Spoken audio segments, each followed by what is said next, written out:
I've seen people get 10 times more sales just by putting their product into the proper retail stores. You could have the best weed in the world. It could be purple, it could be the highest THC percentage, it could be the newest genetics, but if you don't get it into retail stores properly, you'll be wasting years of your life, thousands of dollars, and no one's gonna care about your brand. All retailers look for these specific things in your brand. So set them up properly, or you might as well not even try. The first is having properly compliant packaging. So the state sets out regulations such as warning labels on the back, as well as a cannabis warning logo on the front. And this logo in most states is very specific. It's got to be certain pixel sizes. It can only be specific colors. In some states, it's got to be placed in a certain area of the packaging. It can't be on the back, can't be hidden, it can't be on the tear strip, for instance. So you got to make sure that you're putting these warnings in the proper spaces, that they're the proper sizes, and that they're the proper colors. And this is a huge deal, because even if you have some of the wording in the fine print on the back of the bag, even if some of those warnings are wrong, just by a couple words, it can completely negate the compliance. And now you'll be up against potential recalls of that product. And the only way to fix a product recall is to either destroy it or to fix the problem. And if your problem comes from non-compliant packaging and it's due to the layout or the design of the warning logos or the verbiage, that may be able to be fixed with a sticker, but still, it's going to cost time, it's going to cost money, and it's not going to look good. So, be sure that your packaging is compliant. It's just, I can't stress this enough. And I've had this happen to me. Because not only is it the product on the shelves that you're going to get recalled, but it's all that empty packaging that you bought by the thousands from China. So think about it. You ordered 10,000, 50,000, 100,000 bags, and you messed up on one or two words on your compliance warning, or your compliance logo is not the right colors, which happened to me before with about 100,000 bags. My designer let the white part of the logo be the holographic part of the background. And technically, it's not compliant. It's supposed to be black and white. So I was faced with a situation. I could either let it go out to the stores and risk a recall, or pay to have the proper warning logo sticker applied on top. And by doing that, it looks janky, and I'm having to pay 10 times more than if I just had it printed the right way from China and not had to pay for this additional touch point. Or worst case, if I would have caught it while it was still in China, I could have at least paid them to put these stickers on and fix it. They're much cheaper to do out there. But if it's here in America, you're going to be paying at least 10 cents per sticker touch point. So think about that. Times 10,000, 100,000 bags, 10 cents is going to be thousands of dollars. Then on top of that, if you get a recall and you already got stuff out on the store shelves, you've already paid for the distribution fee to get it out there. You've already paid for your sales commission to get it on the shelf. Plus you paid for the raw material that's in the packaging. Plus you paid the packaging cost to get it packaged. Now you're going to have to pay your distributor an additional fee to go out to all these stores, pick up everything that's uncompliant, bring it back to the warehouse, and then you're going to have to decide what's next. How are you going to fix this problem? Are you going to apply stickers to it? Can that be done while there's still product in there? Or does the product need to be removed from the bags? The new bags have the stickers applied and repacked. That would be the worst case situation. But still, all this is costing time and money, and you also just threw a bunch of money down the drain from paying to have it sent out to the stores, paying your sales guy to sell it to these stores, and now you got to buy it all back, fix the problem, and resell it all to the store, and hopefully do this in a brief amount of time so the product in your packaging doesn't get old. And so the chances of recouping this product, getting it out, still being fresh, saving your brand value, this is a huge clusterfuck, a huge bottleneck, all because you made one little mistake on your packaging. You also need to make sure your compliance testing is done right, making sure that the batch names match the testing sticker, making sure the COA matches the batch information on the testing sticker, making sure the metric transfers that represent that COA are all proper and they have the right batch ID numbers, the unique ID numbers attached. Stores will check this and they'll reject deliveries that's not compliant. They're going to look at your packaging, they're going to look at the COAs, they're going to look at the naming conventions, they're going to look at the test results, they're going to compare that to the test results on the bag. So all this compliance nuances, these details matter immensely. And if you don't have them in place, you don't have them right, it's going to cost you hundreds of thousands of dollars potentially to at least have a compliance person that you can reach out to. And whether that be reach out to just as a friend or if they charge a fee to have a compliance review done, it's worth it. It's totally worth it. And sometimes if you're working with a supplier, let's say you're working with a grower and they have corporate backing. Let's say that they're multi-state operator, but they happen to own this one grow in your area and you are working with that grow. If you have a good relationship with them, you can potentially just be like, hey, I'm coming out with this new packaging. Would you mind if I sent it over to your compliance person? Just have them take a quick look at it, make sure it looks good to them. And that way you can kind of get through the red tape a little bit by leveraging someone else's employee. And if you have a good partnership with them, most likely they want to see you succeed too. So they're not going to nickel and dime and be like, oh, well, you got to pay, she's $50 an hour, so we got to pay an hour to have her check out your bag. No, they'll probably just be like, yeah, sure, send it over, send it to the compliance person. They'll review it. They'll send back their feedback. You're a good client to them. You've been buying weed from them. So they should show you some love. However, it's not always the case. You might have to pay for that compliance review. You might have to find someone specific that you can rely on to do your compliance reviews. But please do not cut this corner. The second point, if you want to get into retail stores, make sure you have your menus and be prepared to give out samples. So your menus need to represent your product offerings, not just your price, but they want details. If you're selling flour, if you're selling vapes, if you're selling edibles, you want to put some details around that product. If it's edibles, put the ingredients list on there, put the dosage info on there, put the active ingredients. Is it hash rosin? Is it live resin? Is it distillate?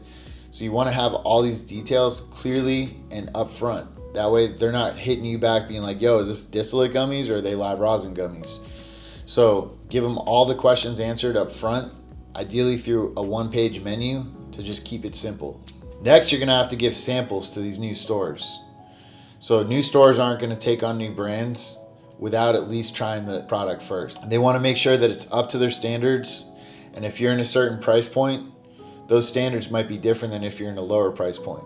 So they're going to be checking to make sure not only is your product good and does what it says it's gonna, but they also want to make sure that your product's actually going to match that price point that you're looking to get.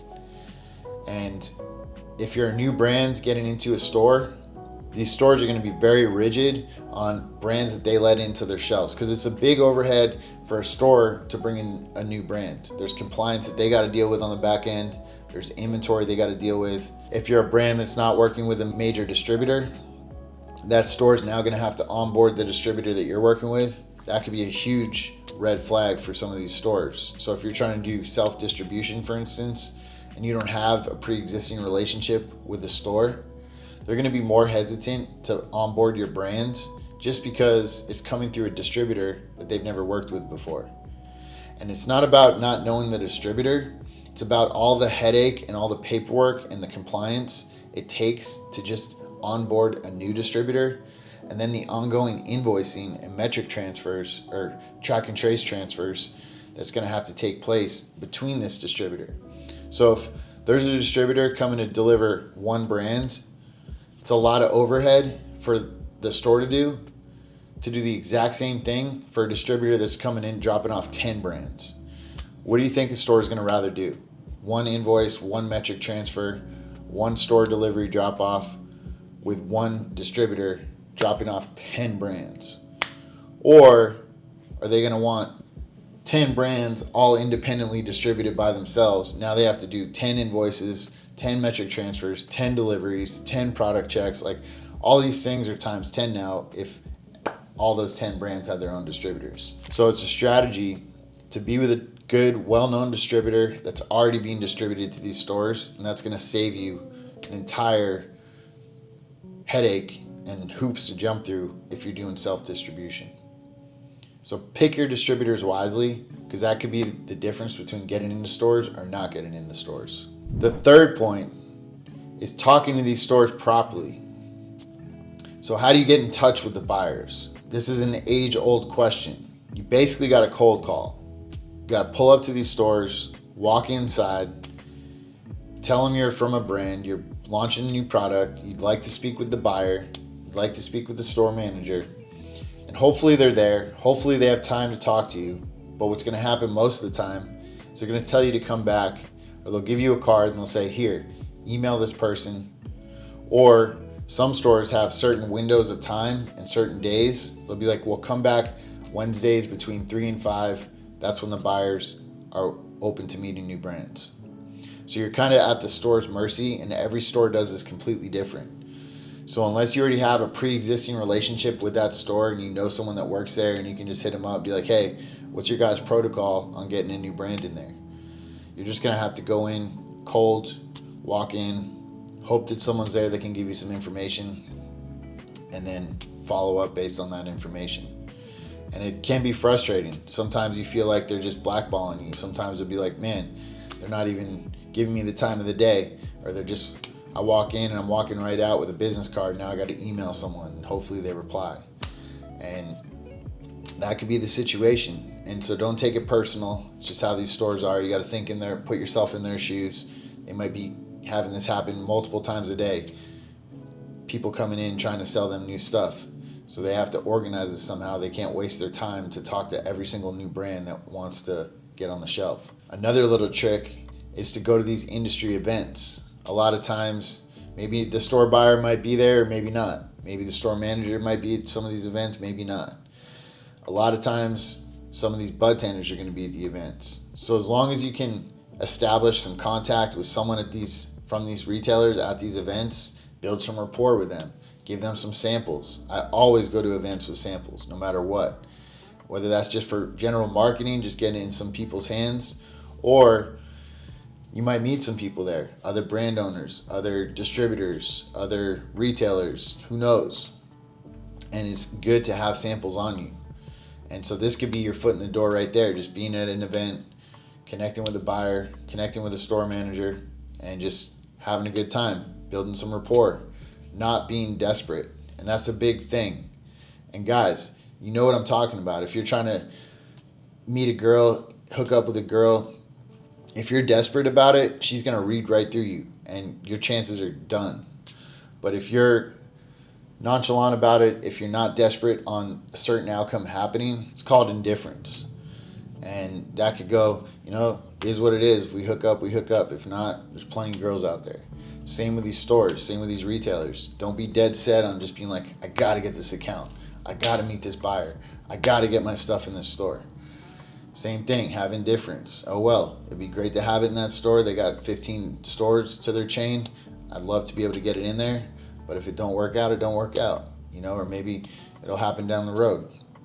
So don't be desperate. Go in there, build rapport, provide value in any sense of the way, whether that's just giving them some samples, providing them with a good conversation, providing them with some tips, maybe some insight into a new change, a new law, a new product you got coming out, new ingredients, new genetic, whatever.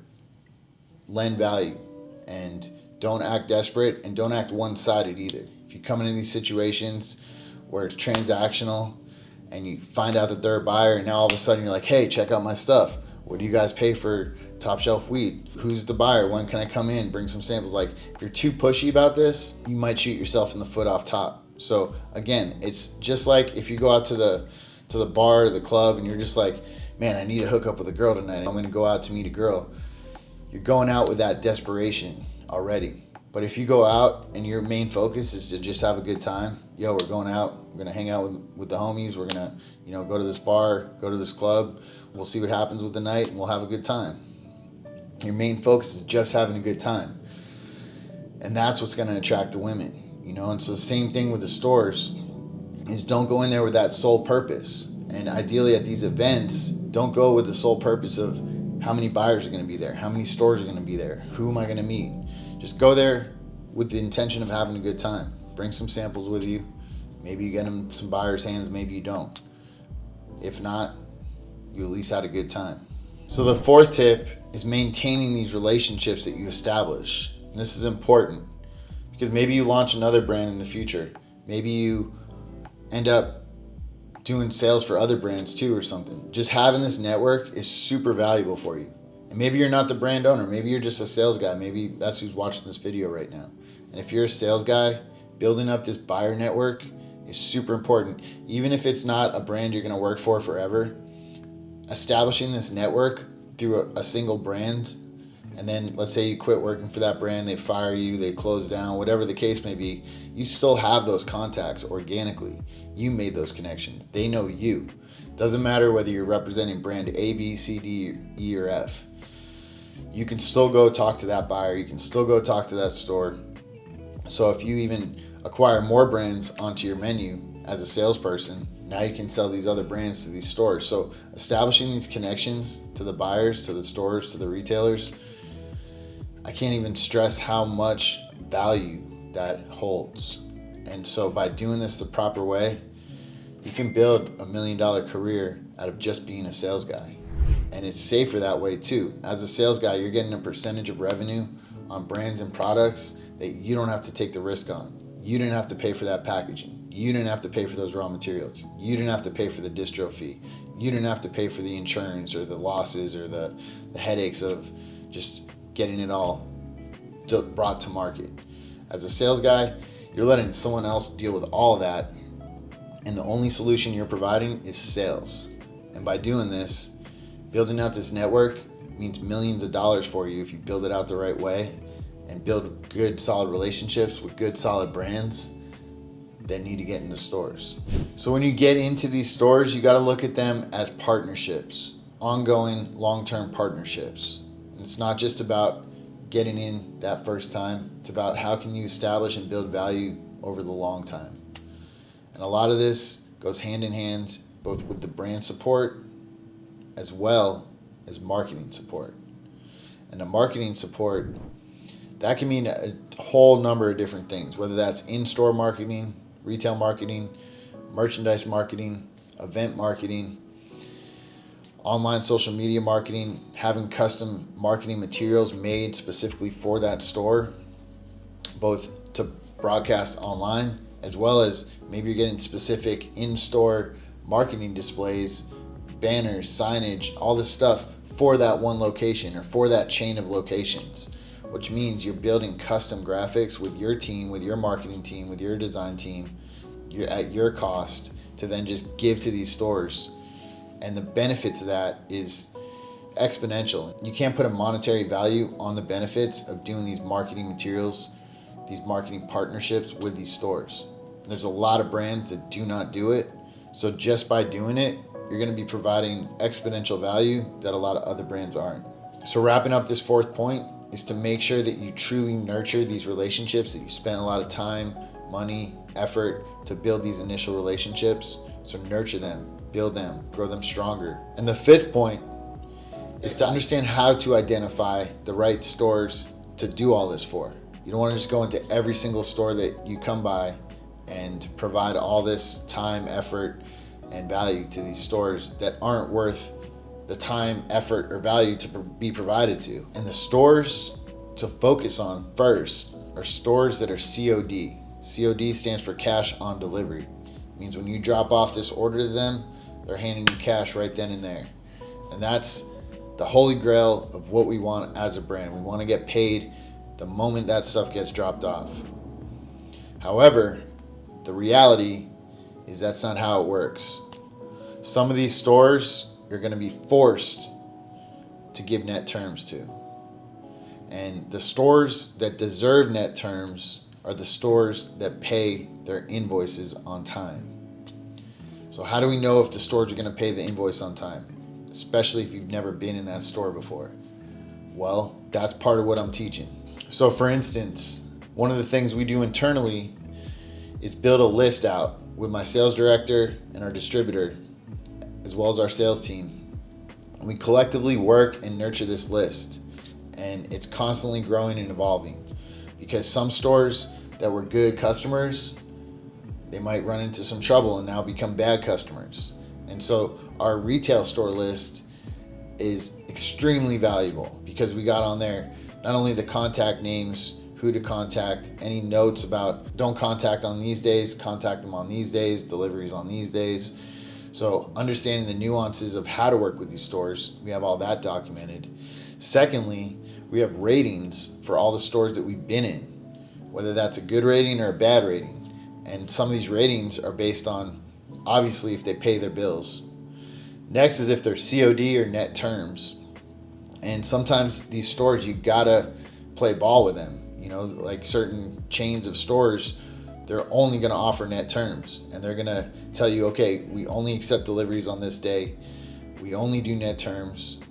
We need 30-day net terms, not 15-day net terms. So it's like you're kind of playing ball by their standards in some cases, especially if it's a big chain or if it's a store that's known to sell a lot of product and you want to be in there as a brand. You might have to play ball by their rules. So if that's the case, you want to have as much detailed information about that retailer before you make your decision to front them product. And if you're going to front them product on net terms, you want to make sure you're going to be getting your money back. And I've had this happen in all situations. You know, I've put product out there in net terms where we get paid no problem. I've also had it where I got one store that owes us, $2,000 and they shut down. And thankfully it wasn't that big of a bill. And $2,000 is, it's still a good chunk of money, but thankfully it wasn't $20,000. Speaking of $20,000, I have 2 stores collectively that owe me $20,000 right now. So one chain of stores, they got like 3 or 4 stores, and then another one got 2 stores. And between the 2, their orders combined is close to about $20,000. So right now we got the sales guys at both these stores that set up that sale actively working to collect those payments. What it's leading to next is we're going to probably have to pull up to one of these stores and just pop in on them and be like, yo, what's up? When you get paid, it's been 3-4 months now, So you don't want to be in that situation. And by being in that situation is by not taking proper notes and not collecting records on these stores and on these sales. And so what we've built out is an entire database of which stores we focus on, which stores we stay away from, and which stores we tread lightly with. Maybe we still need to be in there because they're a known store, they got a good location, they got a lot of foot traffic, but they're iffy on paying the bills. Or maybe they pay the bills, but they don't pay it in time. So maybe you give them net 30, but you're not collecting your money for 60 days.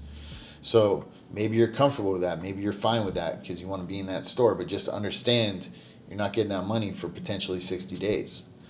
So having notes and records on which stores are good to work with is invaluable. I cannot stress that enough. It's invaluable.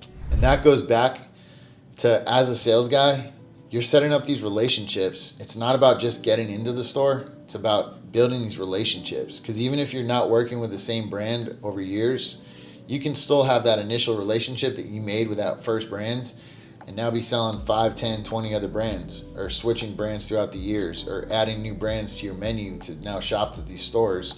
And maybe you're selling some, a rosin brand, a flower brand, a pre-roll brand, an edible brand, and now you got this wide product offering amongst a variety of brands that now one sales guy can go into the store, sell multiple brands, and ideally, as a sales guy, you don't want to have competing brands, but as a sales guy, you want to make your time worth it. You want to make these trips to the stores worth it.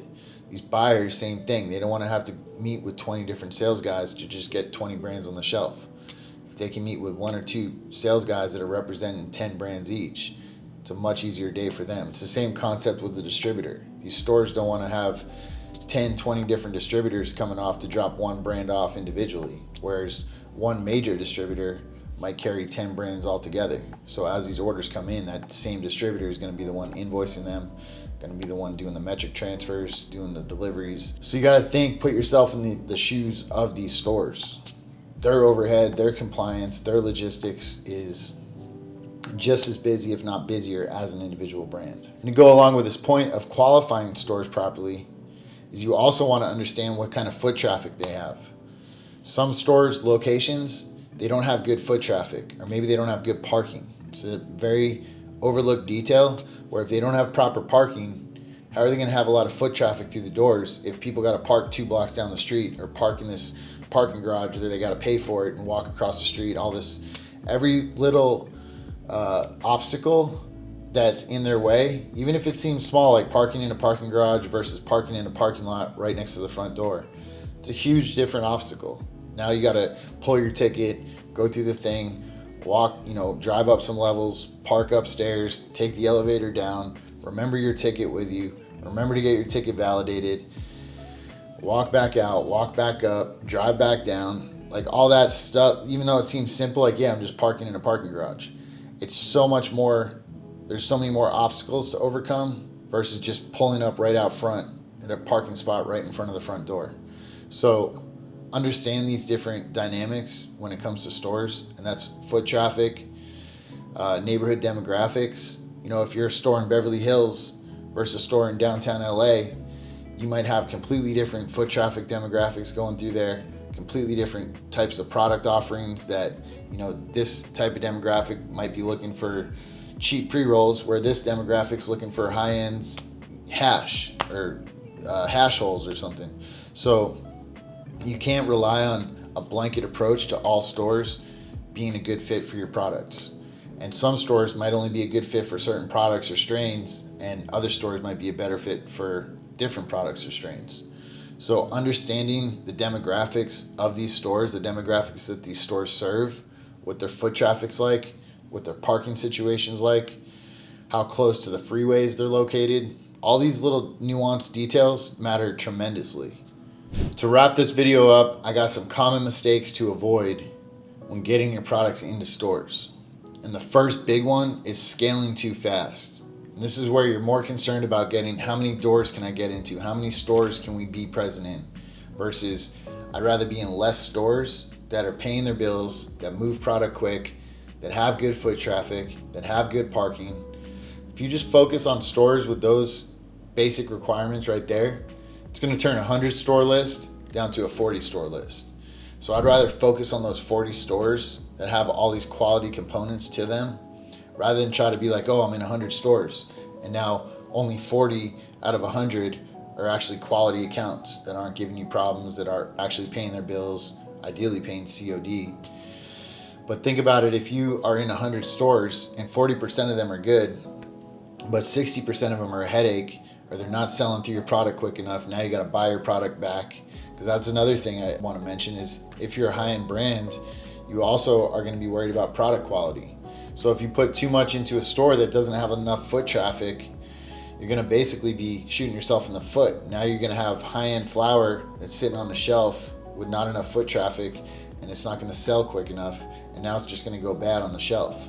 So that's another thing to take into account, is you're going to have to buy that back from the store or swap it out for fresh product to keep your brand name safe. Otherwise, some brands will just say, oh, well, they already bought it, let them deal with it. It's not the right move because it's going to lower your brand value. So I'd rather take that hit in my pocket from that store and keep the brand value up, rather than just be like, oh, they can figure out how to sell the rest of those A's because they paid for them 2 months ago. So remember, prioritize cash collections over store counts. It's very important. Another common mistake is not doing brand support. And a lot of brands will skimp on this because they're trying to save money. But brand support is required. It's not about will I do brand support, it's about you will do brand support.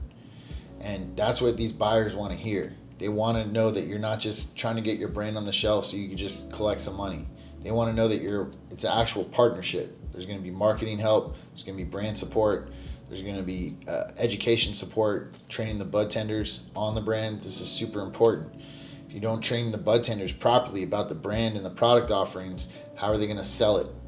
So you need to spend the time and the money that it's going to take to get the store the samples, to do the right marketing info, to do the right educational training with the bud tenders and the store manager, to get your brand ambassadors into those stores at least once a month is what we target.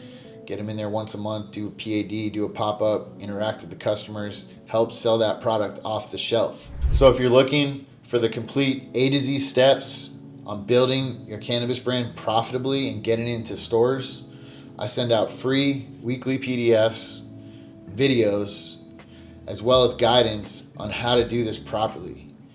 And I'm here, this is why I'm putting all this time and effort behind this content, is to help 100 brands scale to $1 million a year so we can pull $100 million of market share away from the corporate operators. And then next step after that is to 10x it so we can pull $1 billion of market share away from the corporate brands. And by doing that, if I can help you guys get your brand up to $100,000 in sales per month, that's a $1.2 million business. 100 of those brands, we're pulling $100 million of market share from the corporate. 1,000 of those brands, we're pulling $1 billion. So let's get to work. Subscribe to my channel, subscribe to my IG. I'm putting all this info out for free. So it's us against the corporate guys, so let's get it. And starting out, we're only taking 100 people, so you can sign up in the description below. Like I said, my first goal is $100 million, so I'm teaching 100 people how to build $1 million business, and we're going after corporate like that.